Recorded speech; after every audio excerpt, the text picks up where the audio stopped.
As alluded to by the Chief Secretary, there was a cabinet meeting today, the 17th of September 2019, and here with decisions made.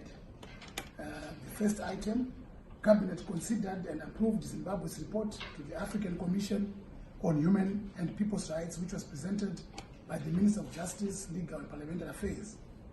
The report combines the periodic report under the African Charter on Human and People's Rights, ACHPR, and the report under the protocol of the ACHPR on women, known as the Maputo Protocol.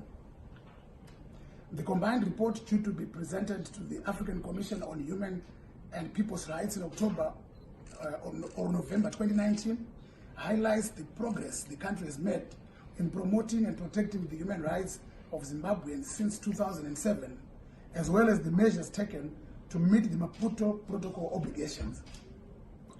Following the Minister's presentation, Cabinet noted with satisfaction that most of the concerns raised have been addressed by the enactment of the Constitution of Zimbabwe, Amendment Number 20, Act of 2013, as well as the alignment of the relevant laws to the constitutional amendments. The second item, Cabinet considered and approved the Zimbabwe National Mid-Term Report to the United Nations Human Rights Council under the Universal Periodic Review second cycle, which was presented by the Minister of Justice, Legal and Parliamentary Affairs. Highlights of the review report include the following: the progressive political and economic developments made since the last review in 2016, such as the July 28 harmonized elections, which ushered in a new government. The adoption of the 2-year transitional stabilization program to stabilize the economy. The reflection of the efforts made by government in implementing all the recommendations accepted in previous cycles, such as voluntary institution of post-election violence commission of inquiry and the national dialogue process, ratification and domestication of international treaties, strengthening the administration of justice and the rule of law, child protection measures, economic empowerment of women, and improvements in education, health, and disability rights. Item number 3, Cabinet considered and approved the Pensions and Provident Funds Bill, which was presented by the Attorney General. The bill seeks to ensure protection of pension fund members and beneficiaries' interests, ensure security of funds, and ensure sustainability of the pension insurance sector as a whole. More particularly, the bill will require that actuarial valuations be periodically undertaken to establish the value of members' contributions, and that the value of the assets purchased through those contributions should not be understated.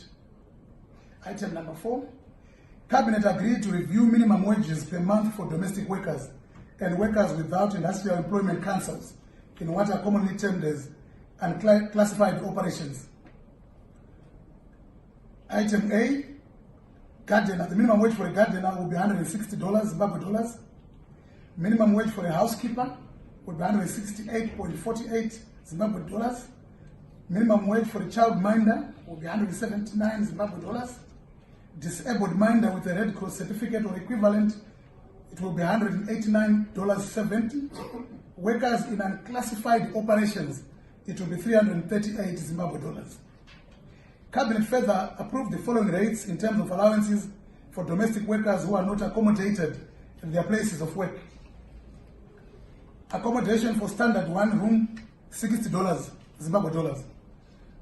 Transport based on Zupo fares, it's $50. Fuel for cooking is $20. Lighting, $10. And water, $10.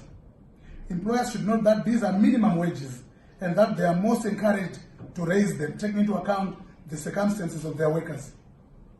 Item number 5, Cabinet considered and approved a report by the Interministerial Task Force established by His Excellency the President, E.D. Mnangagwa, to accelerate implementation of political, electoral, and legislative reforms aimed at deepening the country's democratic processes and addressing the issues arising from the reports of the 2018 elections observer missions, as well as the Motlanthe Commission. The task force, which is chaired by the Minister of Justice, Legal and Parliamentary Affairs, presented its report in the form of a matrix showing the following: the recommendations by the observer missions, status of the matters raised in terms of the existing laws, suggested implementation strategies, the party responsibility, and the targeted time frame for completion of implementation. Cabinet also resolved that the full document on the matrix be published for the information of the general citizen and other stakeholders.